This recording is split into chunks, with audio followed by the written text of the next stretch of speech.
Hello, everyone. Thank you very much for joining us once again today and welcome back. We are discussing today Corporate Tax Return Section 3. We have already spoken. We have already conducted two webinars on the Corporate Tax Return Guide, and this is our third webinar. These are the previous webinars, Corporate Tax Return Guide. If you are going into the Corporate Tax Return Guide, these are the sections. Out of this, already we have spoken about section 1 to section 9. Today we are speaking about section 10, section 11, 12, 13, and 14, 15. In our next section, we'll be speaking about the rest of the sections as well.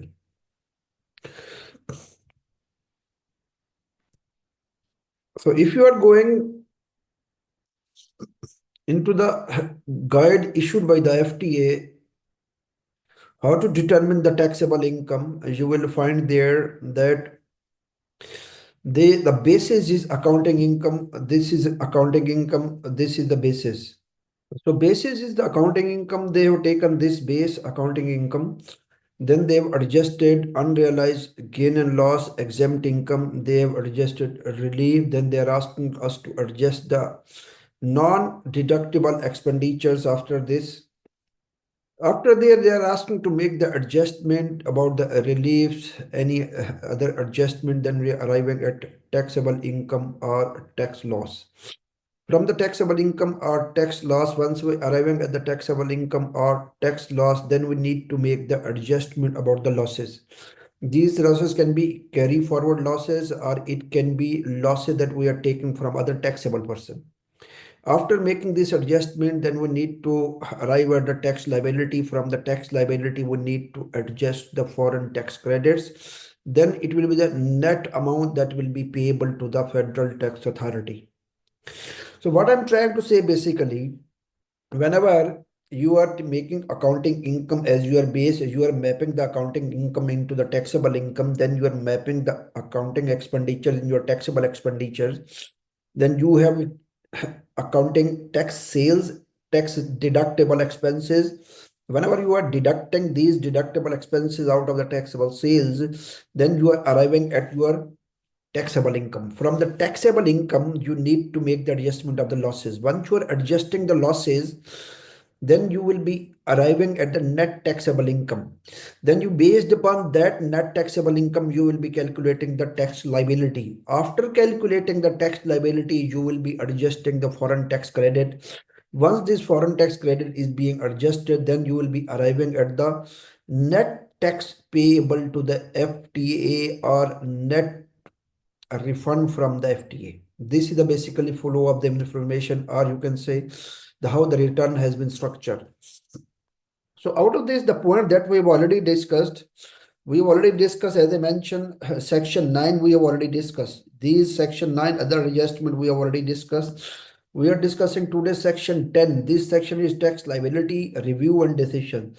So if I'm asking about the tax liability, before arriving at the tax liability, you need to arrive accounting taxable sales, taxable sales less deductible expenditure. Then you will be arriving your taxable income. Out of the taxable income, you need to adjust your tax losses. Once you are adjusting your tax losses, you will be arriving at a net taxable income. So this taxable income is basically, what is the taxable income? Taxable income is taxable sales, deductible expenditure. You will be arriving at a taxable income. Then you are making adjustment of the losses. These losses can be your own carry forward losses, or it can be the losses that has been transferred by any other taxable person. All the questions in the returns have been structured based upon this basic understanding that does the taxable person wanted to claim the losses, yes or no? If you wanted to claim the losses, then might be these are your own carry forward losses as I mentioned, or might be you are taking the losses from other taxable person. Once you are putting yes, one other schedule will be open. You need to fulfill that schedule. We need to fill the information in that schedule, in that schedule. Once you are filling the information in that schedule, then they will be arriving on the net taxable income. And these all questions like this, it can be, does the taxable person wish to claim tax losses from or surrender tax losses to another taxable entity? There is a possibility if your entity is making losses, might be you are surrendering the taxable losses to another taxable person, because law allows you that you can take the taxable losses from other taxable person and you can transfer your taxable losses to other taxable person as well. So it can be both way arrangement. So this is the reason this question has been asked. Then tax unutilized losses, tax losses claim from other. This is for the group question. So this is very basic thing. What I'm trying to say, once you are arriving at your taxable income, you need to make the adjustment of losses. These losses can be your own carry forward losses, or might be you're taking the losses from other taxable person, or might be you are transferring the losses to another taxable person. These are the questions related to this. We'll be going. These are exactly question as per the guide as well. This is last schedule that you need to fulfill. Once you are putting yes, then this last schedule will be open, that you need to fulfill this schedule, fill this schedule. We will be discussing this schedule in our next webinar, because this schedule is part of the tax return guide as well. We'll be discussing in our next webinars. Then the next question is losses claimed from other taxable person, name of the transferring entity, their TRN number, amount of losses that you're taking from other taxable person, losses transferred to another taxable person, the same information to whom these losses are being transferred, their TRN number, how much is the amount that you are transferring to other taxable person. Tax liability and tax credit. Once you are adjusting the losses, as I mentioned, sorry, I'm repeating the same thing again and again. Taxable sales less deductible expenditure, you will be arriving at the taxable income. From the taxable income, you are making adjustment of losses. Once you are making adjustment of losses, you will be arriving at the net taxable income. Then you will be calculating your tax liability up to 375,000, 0%, beyond that 9%. The system will be calculating this automatically. Once you are putting the information, inserting the information, once you are inserting the information into the template or schedule given on the FTA portal, then system will be calculating the tax liability automatically. This tax liability, after this tax liability, you need to make the adjustment of tax credits. While making the adjustment of tax credit, I will go through quickly the basics of tax credit. We'll be discussing, okay, we'll be discussing in the schedule of tax credit. Just wait for it. So we will making adjustment of tax credit. Once you're making adjustment of tax credit, what is tax credit? Might be you have paid any amount of tax out of the UAE. It can be in the form of withholding tax. It can be in the form of corporate tax, but it will not be any sales tax, any VAT, any excise duty, any fine, any penalty. It will be nothing like this. So any amount that you have paid out of the UAE, any amount of tax that you have paid out of the UAE, you have right to take the foreign tax credit in the UAE return. Make sure whenever you are calculating the foreign tax credit, you need to calculate the taxable income related to, sorry, tax liability related to foreign source income. I'm repeating, you need to calculate the tax liability related to the foreign source income. Means foreign source income, you need to map exactly as per the UE law. You need to calculate their taxable income. Based upon this taxable income, you need to calculate the how much is the tax payable on the foreign source income in the UAE as per the UAE tax law, and how much amount of the tax that you've already paid in the jurisdiction out of the UAE. So you will have two amount. One amount will be the tax that you've already paid out of the UAE in the foreign jurisdiction. Second amount will be tax liability on the foreign source income as per the UAE corporate tax law. So you will have these two amounts, and law says lower of this you have a right to calculate the foreign tax credit. But if you have a losses in the current period, you will not have a right to calculate, take the advantage for the foreign tax credit, and this foreign tax credit cannot be carried forward, it cannot be carried back. So I'm repeating, foreign tax credit, you will have two amounts, the tax paid out of the UAE as per their laws and regulation, as per the respective jurisdictions, laws and regulation, tax paid out of the UAE, and tax payable on the foreign source income as per the UAE corporate tax law. Two values you will have. You need to compare both of these values. Lower of this, it will be allowed to you as a foreign tax credit. And it should not be, as I mentioned, whenever you are calculating as per the local laws, as per the UAE corporate tax law, tax rate applicable will be 9%. So maximum, lower of this is maximum you can take 9%. So if you have a current period losses, you will not be allowed any foreign tax credit advantage. Whatever is the tax paid out of the UAE, it will not be carried forward, it will not be carried back. So all these questions related to the foreign tax credit that you have paid out of the UAE. Now you can go through the questions of the return, it will give you better clarity. Does the taxable person wish to use any foreign tax credit? Yes or no? This is all up to you. If you are putting yes, the schedule will be open. You will have to fill the information in the schedule.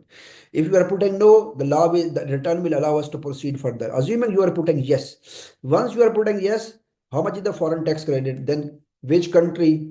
How much is the taxable income attributable to that country? How much is the tax liability? How much you have the tax paid? How much is the tax as per the UAE jurisdiction? Then the system will compare automatically. System will allow you the lower of these two amounts. And again, as I mentioned, if you have losses, then system will not give you any foreign tax credit. This is about the foreign tax credit.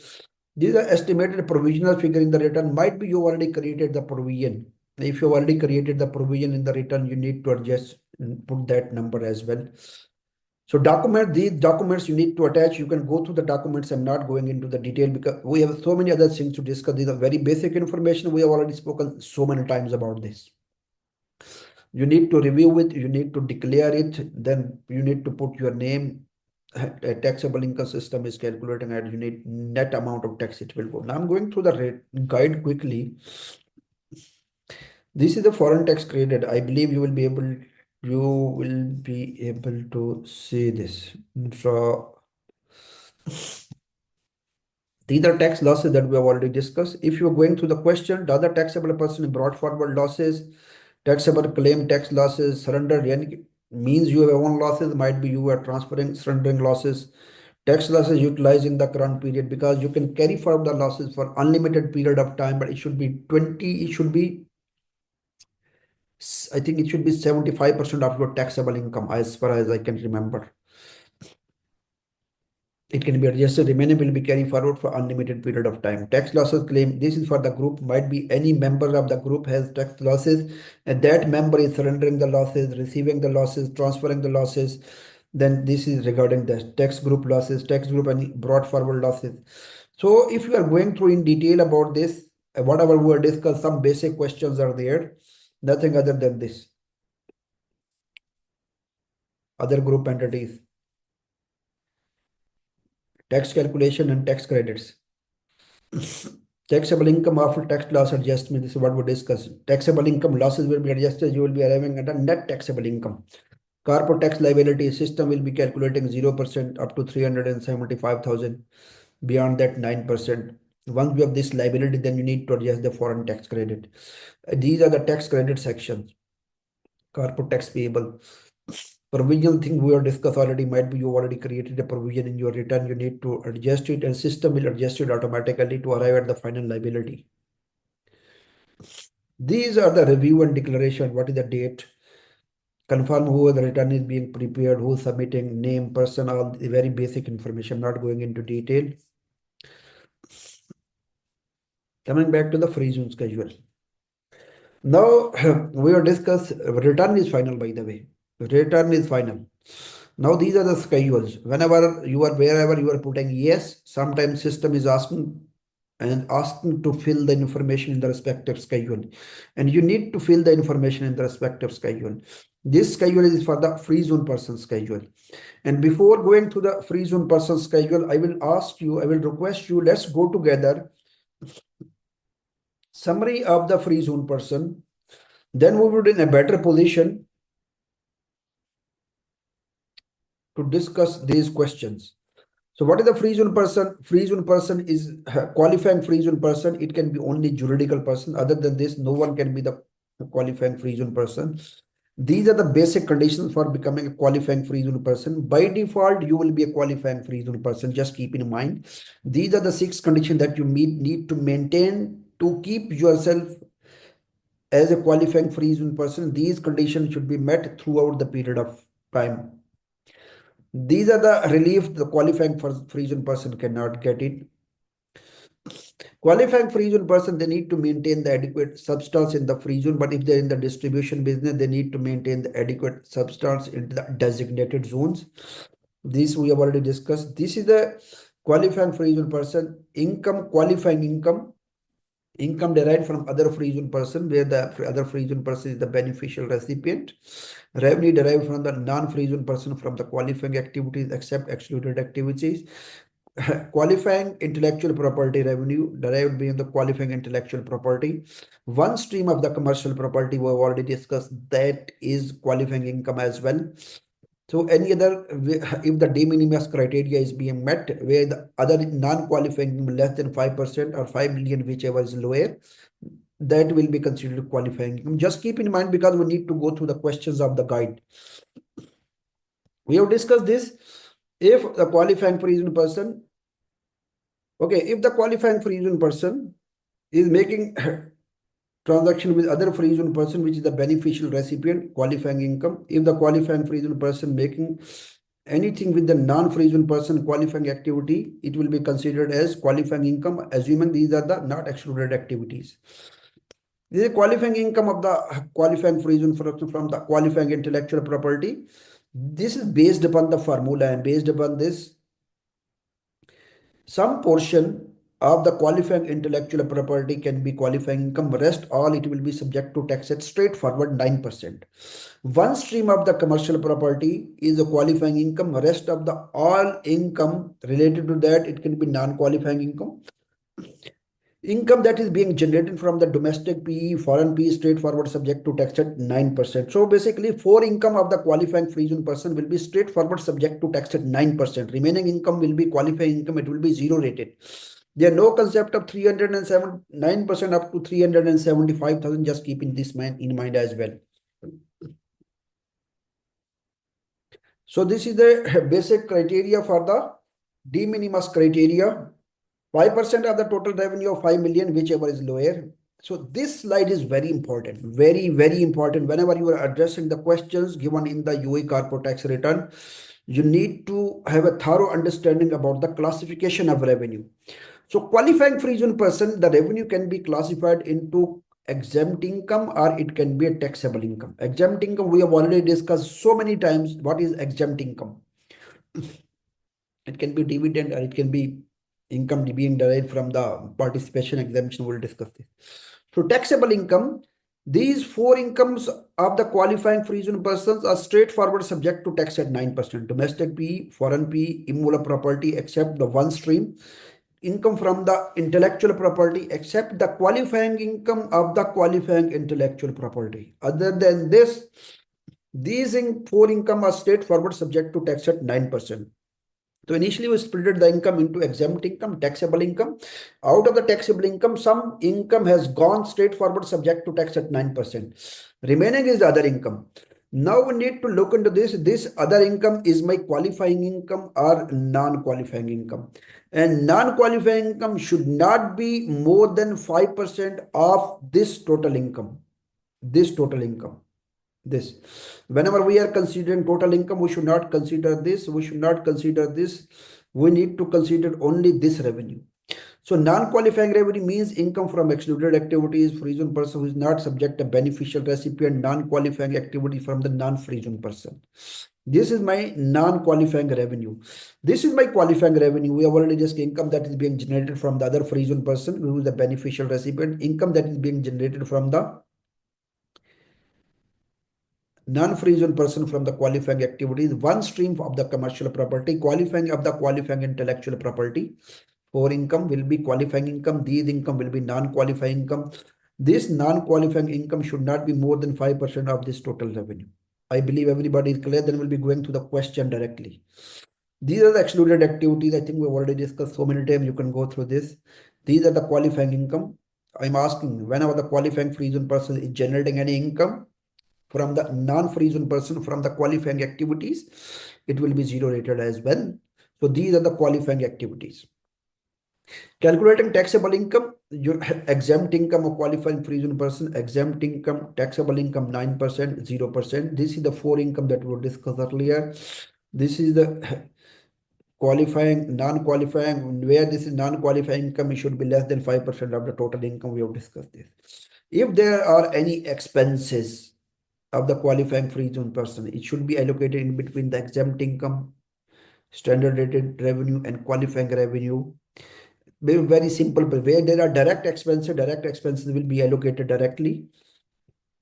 Where these are the common expenditure, we need to identify allocation keys. Based upon the allocation keys, common expenses needs to be allocated in between the exempt income, standard rated revenue, and non-qualifying revenue as well. So these are the basics. Now let's go through the questions of the guide. Let's go together. These are the questions of the guide in the return. Tax revenue as per the financial statement, straightforward, you can take it. Does the free zone person have a domestic or foreign PE? Why they are asking? Because this income is straightforward, subject to tax at 9%. That's why they are asking. Total revenue attributable to domestic and foreign PE, basic thing. Does this free zone person derive revenue from transaction with non-free zone person? Why they are asking? In respect of commercial property, as I mentioned earlier, if this is a commercial property, one stream from the commercial property, the qualifying income, rest all income from the commercial property or immoral property, straightforward, subject to tax at 9%. So they are asking question, the system of the FTA wanted to establish by itself, does this income is the qualifying income or not? This is the reason they are asking question. What are those questions that were discussed earlier? Property should be within the free zone. It should be a commercial property. Property is not being used for residential living purpose. Transaction is being made for other free zone person. I think these are the conditions. Based upon this, if you are putting all yes, system will automatically say, okay, this is the qualifying income. If you are not addressing the question properly, system will classify the information. The system will classify the income into a different category. So this question is, does the free zone person deriving revenue from transaction with non-free zone person in respect of commercial property? You can address this question. Total revenue derived from transaction with the free zone person in respect of commercial property. This is the same thing as I mentioned earlier. Does the free zone person income from the immovable property? Straightforward, subject to tax at 9%. If all those criteria is not being met, this is the reason they are asking this question. Total revenue from the immovable property in free zone, that is a commercial property, you can address this. Does the free zone person derive revenue from the ownership of intellectual property? Intellectual property, there are two types of intellectual property, qualifying and non-qualifying. We need to look into the criteria. One is the qualifying intellectual property. Some income of the qualifying intellectual property will be qualifying income based upon the formula that we already discussed. Remaining will be non-qualifying income. Now they wanted to ask the question about they wanted system wanted to establish how much is the qualifying income, how much is the non-qualifying income. Non-qualifying income will be straightforward, subject to tax at 9%. Qualifying income subject to tax at 0%. So this is the question related to the intellectual property. Does the free zone person derive revenue from the ownership or exploitation of intellectual property? First question. The total revenue derived from the ownership and exploitation of intellectual property, that is not considered qualifying income. That is not considered qualifying income. You need to apply the formula. You need to calculate how much is the qualifying income, non-qualifying income. Then you need to address how much is the non-qualifying income. Total revenue from the de minimis requirement. De minimis revenue we already discussed. What is the portion? Which income will fall under the de minimis? We have already discussed. Revenue derived from excluded activities. How many excluded activities are there? I think 5 or 6. How much revenue is being derived from there? Revenue derived from the excluded activities will be following non-qualifying revenue. It will be considered for the de minimis purposes as well. We have already discussed on the slide. Revenue derived from activities that are not qualifying activities, where the other party is from a non-free zone person. Non-free zone person, revenue being generated from the non-qualifying activities from non-free zone person, it will be classified as a non-qualifying revenue. Revenue derived from transactions with free zone person that are not the beneficial recipient, This will be considered as non-qualifying revenue. This is the total non-qualifying revenue. I believe everybody is clear. If you are going back to the slide again, they are asking all the related questions as we discussed. Again, I can open the slide for you. They are all question based upon this box. You can look into this. Means excluded activities, free zone person who is not the beneficial recipient, non-qualifying revenue. So these are my total non-qualifying revenue. So they are asking this question about this, the total non-qualifying revenue.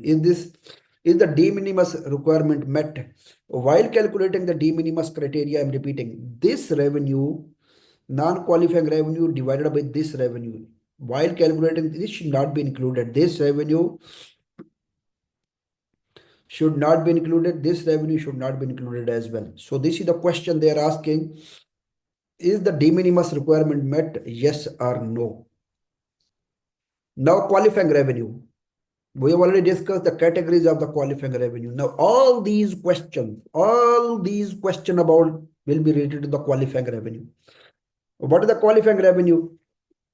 Revenue that is being generated from the other free zone person who is the beneficial recipient. Revenue that is being generated non-free zone person from the qualifying activities. Qualifying income of the qualifying intellectual property, one stream of the commercial property, and de minimis criteria, non-qualifying income where the de minimis criteria is being met. There are 5 categories of qualifying income. So all these questions, I'm repeating, all these questions will be related to this box only.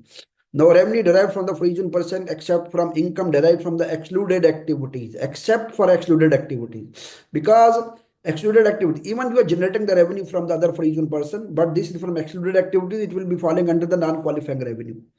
So this is the first question they are asking.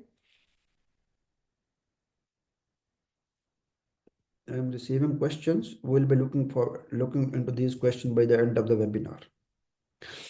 So qualifying revenue, excluded activity, it will be straightforward. Non-qualifying revenue. Now revenue derived from non-free qualifying activities in revenue derived from non-free zone person in respect of qualifying activities. Revenue derived from non-free zone persons in respect of qualifying activity. It should be a qualifying activity. Yes, it should be qualified, that we already discussed. Revenue that is being generated from the other free zone person, except the person who is not the beneficial recipient, and these activities are not excluded activities, is a qualifying income. Revenue that is being generated from the non-free zone person from the qualifying activities, it will be falling under the qualifying income. This question is related to that. So unless and until you will not have a basic and thorough understanding of the law, you will not be able to address these questions. You must have a thorough understanding of the law. Qualifying activities undertaking, which qualifying activity you are undertaking. Revenue derived from the ownership and exploitation of qualifying intellectual property. And now employees, why they are asking about the employees? Because you need to maintain the adequate substance in the free zone. And if you are in the distribution business, you need to maintain the adequate substance in the designated zone. And one of the conditions for the adequate substance, you need to maintain you need to hire the employees as well. Others are core income generating activities. SIGA should be in the free zone, or it has been outsourced to the free zone person in your supervision. Adequate expenses, adequate employees, adequate assets. So this is questions. Now they are asking these questions to establish, are you maintaining the adequate substance in the free zone or not? These questions related to this exactly to address this area. All the employees located in the free zone. All or any employees located in the free zone. Yes or no? If you are putting no, straightforward, you will be going out of the, you are not meeting the qualifying free zone person criteria. You will be going out of this criteria for the current period and the next 4 years. So you need to maintain the adequate substance. You need to hire the employees over there. Are your employees located in the free zone? Total number of average time employees, total average number of full-time employees, total average number of full-time employees located in the free zone. When they are asking average employees at the beginning of the year, employees at the end of the year divided by 2, it has been given here. You can go through this. Total operating expenditure, total capital expenditures. Why? Because you need to maintain, as I mentioned, adequate assets, adequate employees, and adequate assets, employees, and expenses. This is the reason they are asking this question. Enter the amount appropriate. Have any of the core income generating activities been outsourced to any outsourced provider? Why they are asking? Because if you are a qualifying free zone person, you need to maintain the adequate substance, and you need to maintain the adequate substance by being a qualifying free zone person. And adequate substance means you need to perform the core income generating activity, SIGA in the free zone. If you are not performing the SIGA in the free zone, then you need to outsource the SIGA to any other free zone person. Once you are outsourcing to other free zone person, you need to supervise as well. One option is there whenever you are performing, you are in the qualifying intellectual property business, you can outsource the core income generating activities to any other person in the UAE or to any other person out of the UAE as well, but the person out of the UAE should not be your related party. So this where you can outsource the SIGA out of the free zone in case of qualifying intellectual property business. Otherwise, SIGA needs to be outsourced within the free zone. It should be under your supervision. Even you are outsourcing the SIGA core income generating activities out of the UAE to your related party in the UAE or to any other person out of the UAE which is not your related party, it must be under your supervision. How will you supervise it? You need to maintain the proper SOPs, what they need to do, how they need to do, proper check and balance. You need to have proper documentation. These all questions are related to this. So have any of the core income generating activities been outsourced to any other outsource provider? Yes or no? Number of outsource provider, name, address. Why address? They wanted to establish are you in the free zone or are you out of the free zone? Their TRN number, total expenditure out of the free. Another condition is the person to whom you are outsourcing the core income generating activity, they need to they need to they need to have the proper expenses, proper assets, proper employees. It will be their verification as well. You cannot outsource to any other person who doesn't have the assets, who doesn't have the employees, who doesn't have the expenses in the free zone or out of the free zone in case of qualifying intellectual property business. This is the reason they are asking this question. Total expenditure incurred on the outsourcing provider during the tax period. Total average number of full-time employees provided by the outsourcing provider. Confirmation, the adequate supervision. This is what I was asking. Now the free zone confirmation, adequate amount of assets. Assets they are asking, number of qualified. Guys, you can go through this very honestly. I have already told you this is related to how they are maintaining the adequate substance, these adequate expenses, adequate assets, adequate employees. And if you are outsourcing, the person to whom you are outsourcing the business, the person must be in the free zone. And this should be under the proper supervision. If you are outsourcing to someone else out of the free zone, in case of qualifying intellectual property business, then all those conditions needs to be met, and these all questions you need to be addressed very properly, and you need to be very careful while addressing these questions. If you are addressing the wrong questions, might be the system will calculate your tax liability wrongly, not the proper tax liability. So transfer private, and because transfer pricing, this is one of the conditions of the becoming a qualifying free zone person. The qualifying free zone person must be adherent to the transfer pricing rules and regulations. So this is one of the conditions. This is one of the conditions they need to maintain the audited financial statement. Additional information, detail of EBITDA, salaries and wages attributable to each emirate. These you can provide additional information as well. Free zone person from intellectual property schedule. Go through intellectual property. I've already told you the basis. If you're going through the questions, these questions are not unusual questions. These are very straightforward questions if you have understanding of the law. So does the qualifying description of the qualifying intellectual property, overall income derived from the qualifying intellectual property, overall expenditure, qualifying expenditures, uplift expenditure, you can go maximum 30%, 1.3 of the total expenditure. Sorry, of the 1.3 of I think this is of the total expenditures. You can uplift it. Income excesses of qualifying income. Go through this. The very basic thing you can go. So basically, we have concluded qualifying reason person. This is just based upon the basic understanding I will discuss earlier.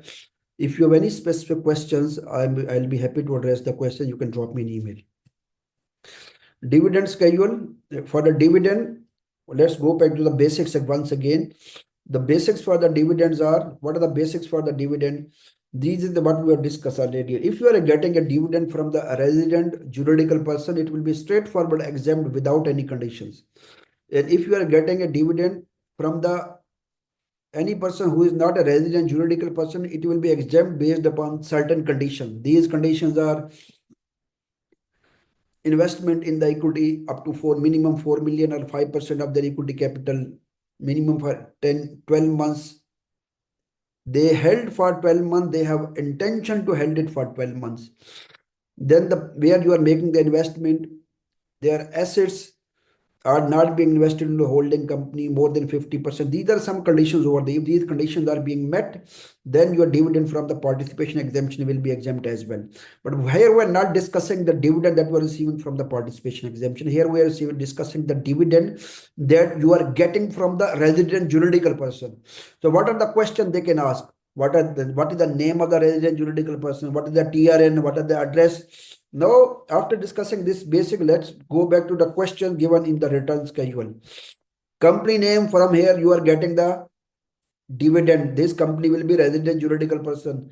TRN, profit distribution received. These are the basic questions. Objective is basically, if you are getting the dividend from the resident juridical persons, straightforward exempt, they are getting the basic information from of that resident juridical person. How much you have received a dividend, how much dividend you have received from this resident juridical person. Foreign PE, PE, we already discussed PE. Permanent establishment, might be you have a foreign PE as well. This foreign PE like foreign branches. If you have a foreign PE, Article 24. Yes, Article 24 of the law says, if you wanted to opt this, that the income and related expenses of the foreign PE, you will not consider this for your taxable computation. And if you are opting this will be applicable on the all foreign PEs. You cannot pick and choose. Furthermore, they said if you wanted to opt this, there are some certain conditions, like these conditions that the foreign PE is subject to minimum, subject to 9% tax. If these conditions are being met, you can opt it. If these conditions are not being met, you cannot opt it. Now, this thing, another very important thing is for the foreign PE. If you have a foreign PE, for the foreign PE, assuming you have the losses, and losses, assuming in the past year you have adjusted the losses of the foreign PE while calculating your taxable income. Now, in the first year you have adjusted the losses, and second year you wanted to claim the exemption, that you will not be considering the income and expenses of the foreign PE. Law says no, you can't do this. Unless and until you have already adjusted the losses to calculate your taxable income, unless and until those losses will be offsetted, adjusted, then till that time you will not be able to claim the foreign PE exemption. I am repeating, if you have already adjusted the losses, just after the adjusting the losses, you cannot claim the foreign PE exemption unless and until those losses has been utilized in the future, then you will be able to claim the foreign PE exemption. So a few things are there. First is foreign PE. Foreign PE means foreign PE, it can be two types, that is meeting the criteria, foreign PE that is not meeting the criteria. If the foreign PE is not meeting the criteria, you cannot claim the exemption. Straightforward, their income will be included in your taxable income, it will be subject to tax.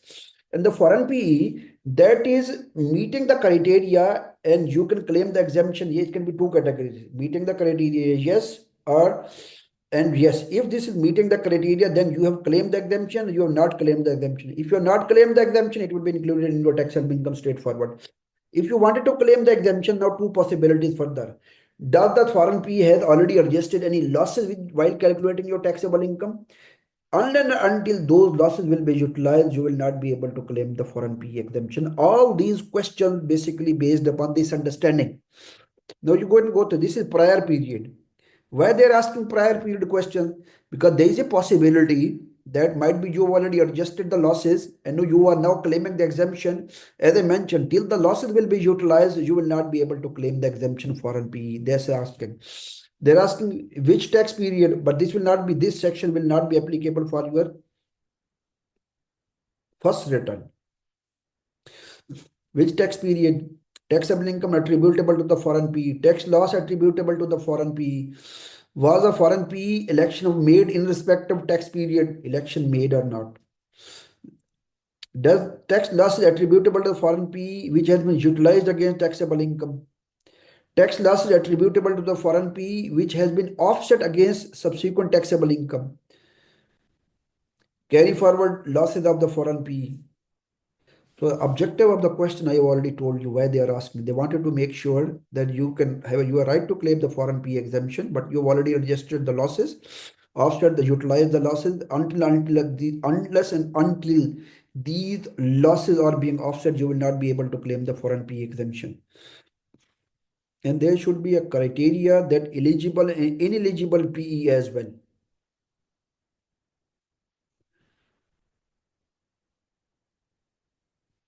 It should be here because the PE can be ineligible as well. Foreign PE. Okay, let's move forward. Might we will find it. So eligible, sorry, yeah, this is eligible foreign PE. This word in itself very important. Are you eligible foreign PE? As I mentioned, two category: eligible, ineligible.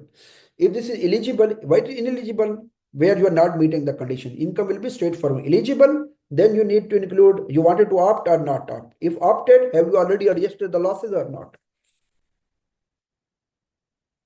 This is eligible tax period, taxability country, foreign PE. These same questions you can go through this, guys. Tax credit, tax credit. Can we go back to the basics of tax credit? Then we'll. I think we have already spoken a lot about the tax credit. We'll speak again. Let me go through these basics. These basics of tax credit. Foreign tax credit is calculated the lesser of the actual foreign tax paid on the foreign outsourced income and the UAE corporate tax payable on that income. I think I have spoken about this in the very beginning of this webinar.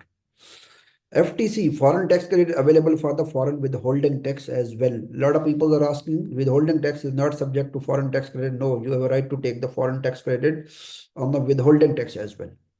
Taxes like excise, VAT, property tax, custom duty, estate tax, inheritance tax, stamp duty, all these taxes, you cannot take the foreign tax credit because the nature of these taxes is not corporate tax. FT is available taxes like having a nature only for the corporate tax. This is the reason you cannot take the foreign tax credit on these taxes. Fines and penalty, you don't have any right to take the foreign tax credit because by nature, by default, these are not the corporate taxes. Foreign tax paid means amount remitted or committed to pay. You have already paid to the respective jurisdiction or you have already committed to pay. But if anything is contingent based, then contingency will not be considered that you have already paid, it will be paid. Suppose your litigation is going on with the respective jurisdiction, might be your tax liability will arise, might be your tax liability will not arise. So if there is any contingency, this contingency will not be considered while calculating your foreign tax paid or payable or committed to pay to the respective tax authority. Proof of payment, they can ask. Paid means committed remitted to pay. Contingent will not be considered. These foreign tax can change as well. If this is going foreign tax decreased or refunded, then the amount is greater than 10,000 pass VD, less than 10,000 adjust in the current period return or coming period return. Where the tax amount increases or paid more, pass VD. This is basic or already discussed about the foreign tax credit. Cannot exceed the amount of UAE corporate tax due on the foreign source income that we've already spoken. FTC is lower that we have already said. How will you calculate this? Is weighted average base. Total tax divided by foreign source income divided by total income. Multiple sources cannot be offset. There is a one country here, country A, country B, country 3. Each will be calculated separately. You cannot offset this each other and assess this. No, each country, it will be calculated separately. Foreign tax credit is not available in small business relief. Natural person turnover less than 1 million, qualifying for regional person overall tax loss during the period. So these are the basics. Now, if you are going through the guide questions, these questions will be exactly based upon this understanding.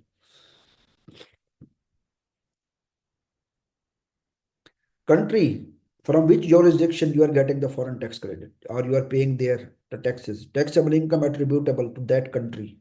Tax liability in the how much tax you have paid in that jurisdiction or committed to pay. Confirmation you have evidence of tax liability in the foreign jurisdiction. Already they can ask the evidence as well.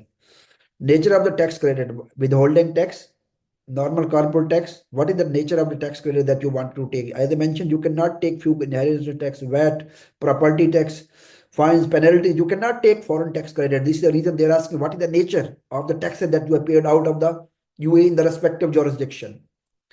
UAE corporate tax due on the relevant income. How much is the tax due? As I discussed earlier, tax paid, tax due as per the UAE corporate tax law. Lower of this you can calculate. Tax credit system will calculate automatically lesser of the amount of corporate tax due and paid in the foreign jurisdiction. The same criteria will be applicable for a tax group as well. If any member of the group is taking the foreign tax credit, we need to provide the information. So, section 16. Section 16 is there, and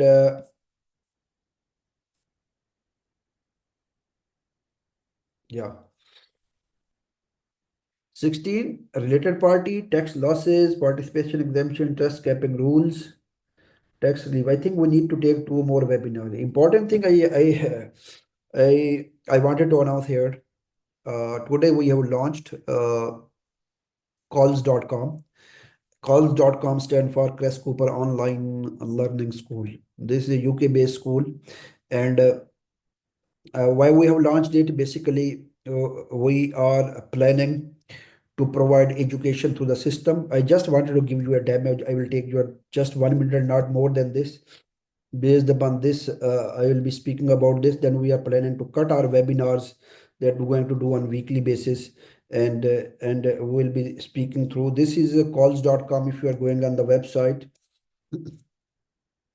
calls.com. On this calls.com, we are offering here, these are the basically, initially we are offering the corporate tax trainings for the training for the corporate tax. This will be 40 hours training, and then we are discussing about the IFRS training and this internal auditing standard training. This corporate tax, it will be 14 classes in 40 hours, and it can be 14 classes 40 hours, 12 classes 40 hours initially. If you wanted to enroll, you will be landing on the learning. This is our learning management system. This is cases.com, Crest Cooper e-learning system. So this is our page of our school that we are registered. This is a school only that is providing the training. This is the mode of teaching through which we will be providing the training, learning management system. If you are going on this page, you can check the detail of the, like, you wanted to check the timetable. This is the timetable. Class time span will be 1 month and 17 days. It will be 43 hours training. 3 hours I kept provisional training. Might be we are missing someday. Initially, it will be 40 hours training. 3 hours are the provisional training. Price is $299 for the 40 hours. This is the time zone. The class will be started 5:30 p.m. to end time 8:30. Duration will be 3 hour. Time zone Asia, Dubai. This is the topic. So if you want to know about the profile of the trainer, you can go to the profile of the trainer as well. You can find it on the platform. Here you can find the profile of the trainer as well. These all are very experienced trainers like Mia Farhan, like Tausif Ahmed, like by myself. So I will be taking care of the corporate tax trainings. Mia Farhan will be taking care of the IFRS. And the good thing is, I just wanted to explain more. Once you are adding it in your cart, you are paying it. Then on your portal, you will have the list of all classes and we will be teaching through this system. We will not be required to go to any other platform for teaching. We'll be using this learning management system that were developed in-house. We'll be teaching through the system. It will be interactive session. It will be live session, like usually we are coordinating with on the Zoom. We'll be coordinating on the cases.com. You can ask the question. We'll be seeing each other. A lot of good things, and we have a policy that after every important topic we will have polls, quizzes, we will have polls, then question and answer. So we will wanted to make sure that you have a better understanding of the knowledge that we are delivering it to you. And by the end of the training, calls.com will be issuing the training certificate as well. So this is, I will request you to share in your circle, and after the following two webinars or weekly webinars, we are going to cut down the weekly webinars and we are going to take the training to the next level. We wanted to make sure that people are getting the certificate. The fees that we are charging, this is a very nominal fee for the 40 classes. I wanted to make sure that the people are getting a proper knowledge. They have the certificate as well. They can enjoy and they can get the grab good jobs in the market based upon their understanding about the corporate tax, IFRS, internal auditing standards. At the end, I will say that we are looking for a trainers, not only for, like, we're looking for trainer for the VAT, looking trainer for the excise duty, management trainings, management courses, like training for the HR trainers. So if any of you or any of you person in your circle, they are interested to provide the training, ask them to contact us. We'll be listing them on our website and we will be marketing them. Then we will be taking care of the next training as well. So appreciate it. If you have any questions specifically, you are most welcome. I have 3 questions here. Is the tax return from available in Excel to make draft? Though this is not available in the Excel format as per my understanding. You need to go onto the FTA portal. Whatever you wanted to do, you just know you need to address and put the numbers, and wherever you are putting, yes, most of the cases schedule will be opened. You need to fulfill the schedule on the online, and the amount will be populated automatically on the return template. Kayum is asking only 50% expenses incurred in the tax period for the purpose of entertaining. This is deductible taxable from income. Entertainment expenses only 50% allowed, 50% not allowed. You need to make the adjust of your taxable income accordingly. One more question. Employee, you can claim 100%. Other than employees, you can claim 50%. So this is over from my side. And if you have any further, one more questions is there. Your kind opinion is required for the treatment of owner salaries, partner salaries under the UAE corporate tax. Considering a reasonable market competitive salary, arm length transaction, monthly salaries are being rounded through the company's account for sole establishment, salaries are not allowed. Because the law says if you are taking the salary from your one pocket and keeping in your other pocket, sole establishment salaries are not allowed. Natural person salaries are not allowed. Juridical person salaries are allowed, and law says that the market value. What is the market value? You need to go and perform the transfer pricing benchmarking studies. Might be FTA will bring. Initially, I was thinking FTA will bring something salary slab industry. Up to that salary you can claim. Beyond that, you need to perform the benchmarking. I think they have given some slabs as well in the. We have already discussed in the connected person portion of the corporate tax return. I think 500 for the 500,000 is for the connected person, and 4 million, I think this is for the related parties. If the amount is up to 4 million or 500,000, that is fine. Beyond that, you need to perform the benchmarking study. There is no other way for the time being. Any other questions? See above and advise entertainment is related to employees, then why we need to add in 50%? What is required for transfer pricing study? Transfer pricing study, very complicated area, not easy to discuss here. We need to take the database benchmarking, put all information. This is a huge and very expensive database. Just drop me an email. It will be player supporting you. Okay, guys, as I mentioned, we will have a further 2 more sessions. Then we'll be concluding. And for the calls.com, looking forward to your support, please. Thank you very much and have a lovely evening. Thank you. Bye-bye. Thanks for watching the video. Click on the bell and subscribe to the YouTube channel.